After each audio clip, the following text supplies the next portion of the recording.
Hello বন্ধুরা, সাহেব সম্পা ব্লগে আপনাদেরকে স্বাগত জানাই। আমি আবার একটা নতুন ব্লগ নিয়ে চলে এসেছি। ব্লগটা হচ্ছে আমাদের বাড়ির সবাই গুরু দীক্ষা নেবে আজকে। তো সেই উপলক্ষে আমি তোমার ছোট করে একটা ভিডিও বানালাম। এইটা হচ্ছে আমাদের গুরু বাবা, আমার মানে পিসি পিসামশাইরা ওরাও নিয়েছে। আর তাই একদিনে সবাই নেওয়া হলো গুরু দীক্ষা, কারণ আমাদের অনেক দিন ধরে গুরু দীক্ষা নেওয়া হয়নি, কারণ এত বছর বিয়ে হয়েছে এখনও গুরু দীক্ষা নেওয়া হয়নি। তাই এবছর ঠিক করলাম যে গুরু দীক্ষাটা নিয়ে নিই। গুরু দীক্ষা নেওয়া খুবই ভালো। আর এইটা হচ্ছে আমাদের মা শীতলা মা। এই শীতলা মাকে আমি তোমাদেরকে কাছে আরও জুম করে দেখাবো। আর আমাদের নারায়ণকে নিয়েছে, যেহেতু আমরা আজকে গুরু দীক্ষা নেবো তাই আজকে আমাদের ঘরে নারায়ণ যাচ্ছে। আর এইটা বাড়িটা দেখতে পাচ্ছ, এই বাড়িটা হচ্ছে আমাদের পুরনো বাড়ি। আমরা এখানে আগে থাকতাম, এখন আমরা ওই সাইডে এখন বাড়ি করে চলে গেছি।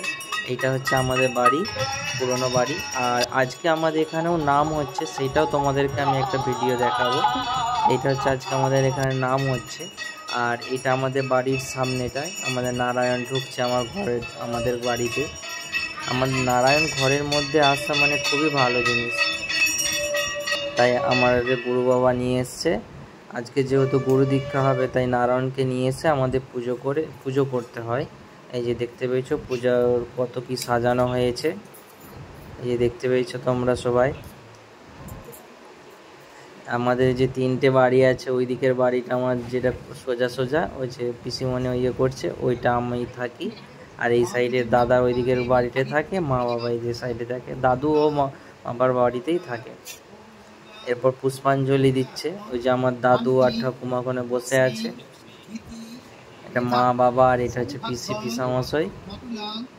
আমাদের গুরু বাবা আজকে মন্ত্র পড়ছে, তাই আজকে ওই যে প্রথমে একটা হাতে জল নিয়ে মানে যে মন্ত্র বলতে হয় সে আজকে সেটা শুরু করেছে।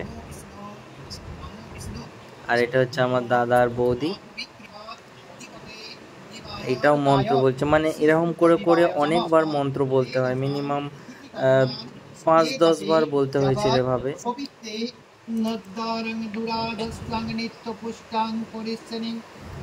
আর আমাদের গুরু বাবা হচ্ছে এই প্রথম আমাদের বাড়িতেই এসছে, গুরু দীক্ষা নেবো বলেছিলাম গুরু বাবার কাছে, তাই আমার গুরু বাবা এসেছিল আমাদের বাড়িতে।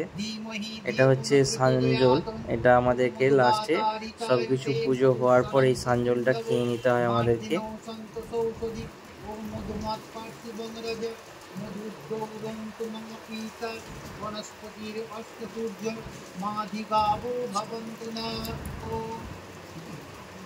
আর আমার এই ব্লগটা যদি আপনাদের ভালো লেগে থাকে অবশ্যই লাইক, শেয়ার এবং কমেন্টে জানাতে ভুলবেন না। আমি আবার নতুন নতুন ব্লগ নিয়ে আসব, আপনারা দেখতে থাকবেন এবং কমেন্টে অবশ্যই কমেন্ট করে জানাবেন যে কেমন হয়েছে ব্লগটা, না হয়েছে সেটা অবশ্যই আপনারা জানাতে ভুলবেন না। Tata, by. শ্রীমৎ দক্ষিণা কালিকাময়ী নিবেদয়ামি।